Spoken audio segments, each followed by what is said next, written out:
Comment lui dire? Tu sais, ce qui s'est passé à la noce de Cana, c'était quoi? Tu sais, lorsqu'il y avait encore du vin, personne ne pouvait faire cas de Jésus. Personne. Les gens étaient concentrés sur le vin, buvaient, mangeaient. La fête était chaude. Personne.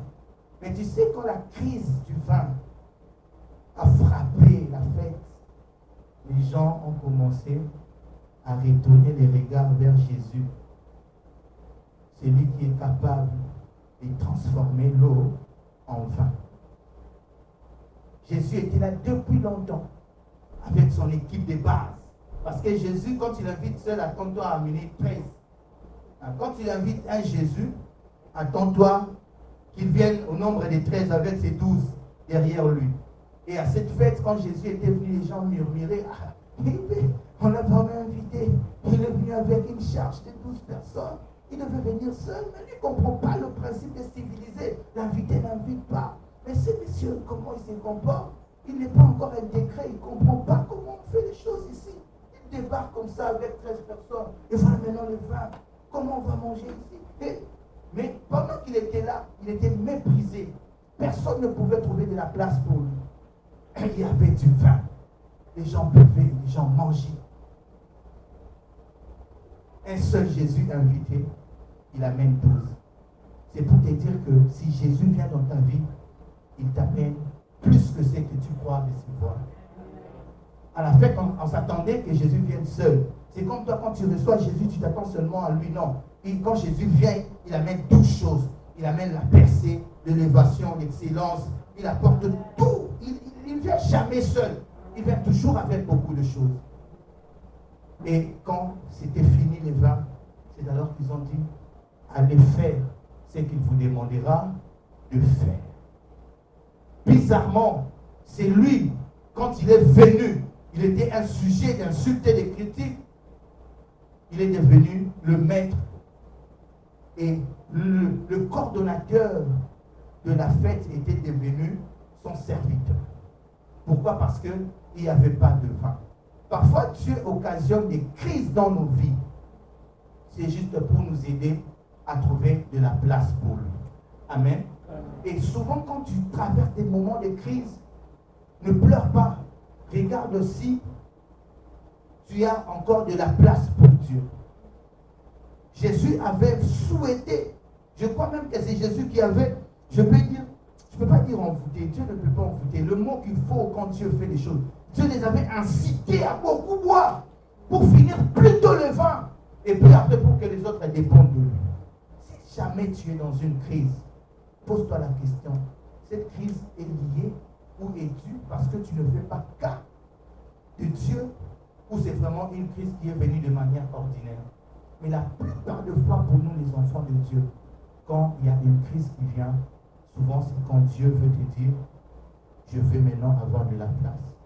Quand tu perds un travail, ce n'est pas tout le temps mauvais. Hein? Quand on te chasse de ton travail là, sans raison, parfois quand ton chef et certains collègues là, au travail, te maltraitent, ils font des réunions sous les arbres contre toi, ce n'est pas toutefois mauvais. Parfois, Dieu a remarqué que tu te donnes trop au travail, tu n'as plus de la place pour toi. Amen. Et lorsqu'on parle de la place, dans la pensée biblique, la place en hébreu, ça veut dire rang. Un rang élevé occupe une personne. C'est ça la place. La plupart des gens, maman, on obéit aux hommes de Dieu. Ils obéissent à des instructions de Dieu quand ils sont dans la crise. Mais une fois que cette personne est sortie de la crise, il est entré dans la gloire, il n'obéit à aucune instruction. Il n'a plus besoin de l'orientation de l'homme de Dieu. Plus besoin. Et Dieu occasionne des chutes comme ça, des crises comme ça, pour faire quoi? Les récupérer, puis de remettre sur le chemin. C'est pourquoi Jésus avait permis que les gens boivent vite, que la crise vienne avant la fête, pour que toute la fête dépende de lui. Il était entré avec des insultes, il nous a mené une grosse charge, mais c'est Jésus-là, en sortant, il était sorti en maître, parce que c'est lui qui donnait maintenant des instructions, et tout le monde était devenu son serviteur. Alléluia. J'aimerais vraiment nous implorer de trouver de la place pour Dieu. Pas seulement à l'église, dans nos maisons. La place que je parle, ce n'est pas que tu es païenne. Tu es déjà chrétien. Tu crois au Seigneur Jésus. Mais je parle de la disposition de ton cœur. Beaucoup ici ne sont plus comme ils étaient venus à l'église. Quand tu étais venu avant, quand tu avais encore un vide en toi, quand tu étais encore vide, quand tu étais encore passage, quand tu étais encore pas précieux là. Tu étais quelqu'un de motivé, tu priais, pas, comment je peux dire, par formalité, mais tu priais par nécessité. Mais aujourd'hui, la prière est devenue juste une formalité. Quand on vous invite, venez, on va prier. Avant, tu venais, mais après, tu ne viens plus. Tu ne viens que le dimanche. Quand on dit on a nuit de prière, tu ne viens plus. Parce qu'avant, c'était nécessaire la prière. Tu priais par nécessité. Mais après, la prière est devenue formelle, donc une formalité à remplir. Pourquoi? Parce que tout va bien chez toi. Parce que tu as acheté un condo. Tu ne veux plus prier. Parce que tu as acheté une nouvelle voiture de 30 000 $. Tu ne veux plus prier. La chose de Dieu, c'est une formalité pour toi. Tu peux même voir ton pasteur, tu lui parles comme ta copine. Non, nom de Dieu. Nom de Dieu. C'est pourquoi Dieu va permettre que le vin finisse dans ta fête. Et si tu veux que le vin se multiplie encore dans ta fête, trouve de la place pour Dieu, la disposition du cœur. On a peut-être tous des problèmes, mais en venant ici dans la présence de Dieu, nous devons oublier ça. Nous devons oublier tout laisser dehors et aménager une place pour les seigneurs. Alléluia. Amen. Alléluia. Amen. Alléluia. Amen. Je ne sais pas si quelqu'un n'a pas compris, je peux encore dire ça autrement avant que l'on prie.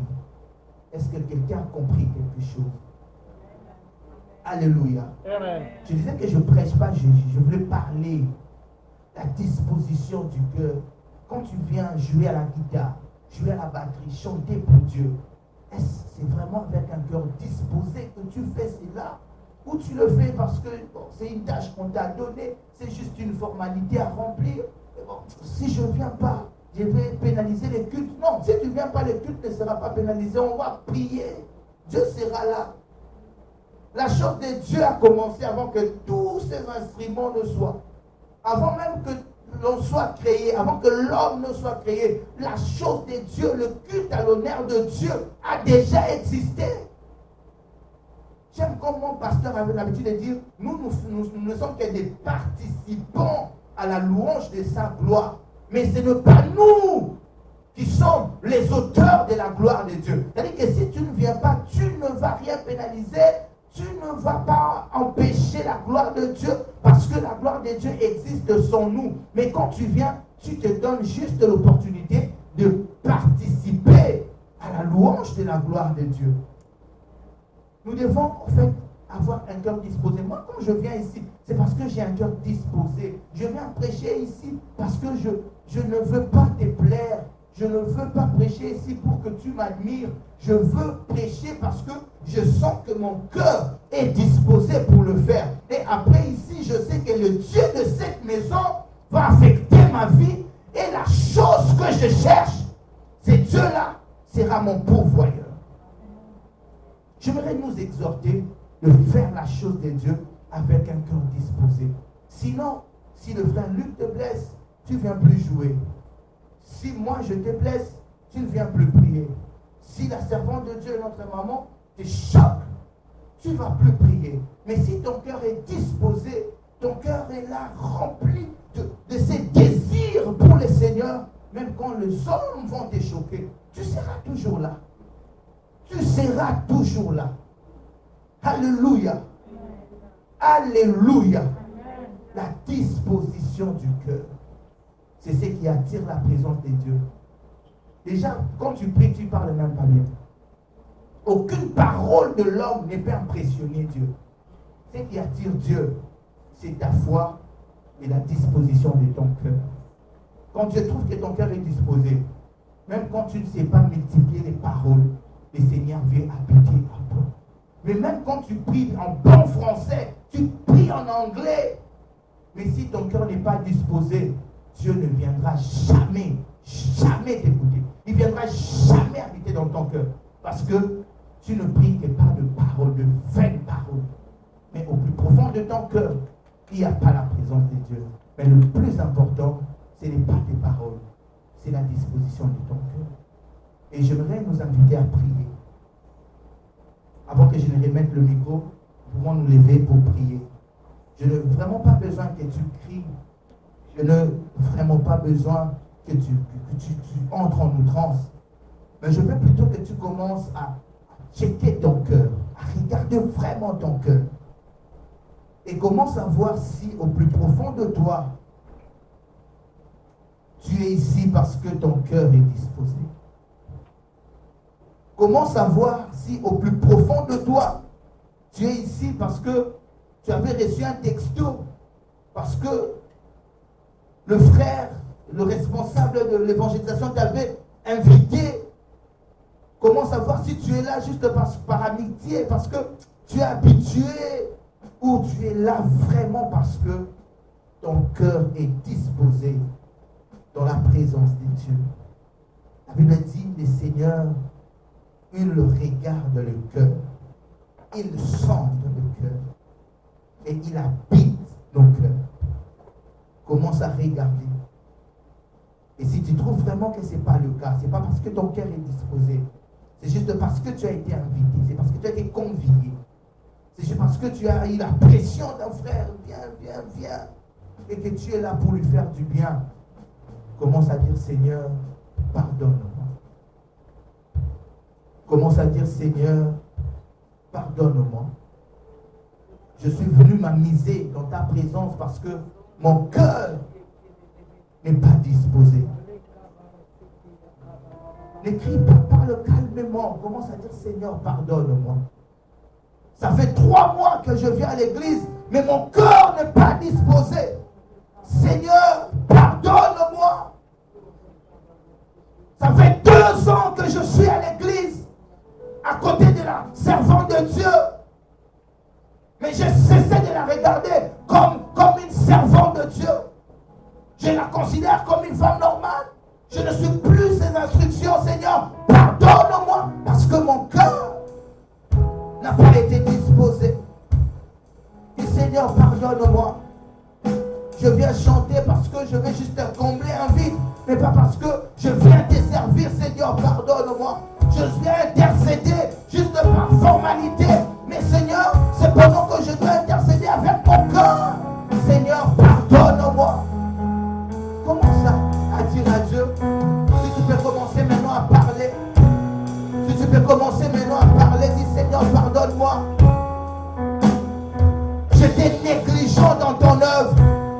Je venais quand je veux. Je partais quand je veux. Je faisais ce que je veux. C'est pendant que je suis ton serviteur. C'est toi le maître. Seigneur, pardonne-moi. J'étais négligent dans ma vie de prière. Négligent dans ma vie de méditation. Je ne considérais plus l'œuvre sacrée comme étant sacrée. Seigneur, pardonne-moi. Commence à dire à Dieu, commence à dire à Dieu, Seigneur, pardonne-moi. Seigneur, pardonne-moi. Et maintenant, commence à dire à Dieu, Seigneur, je te donne mon cœur. Seigneur, j'aménage de la place pour toi. Seigneur, viens habiter dans mon cœur.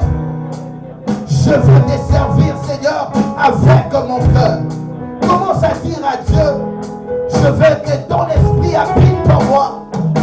Je te donne ma vie. Je te donne mon cœur. Même lorsque les hommes vont me choquer, même lorsque les hommes vont me blesser, même lorsque les situations de la vie seront difficiles, Seigneur, je te servirai avec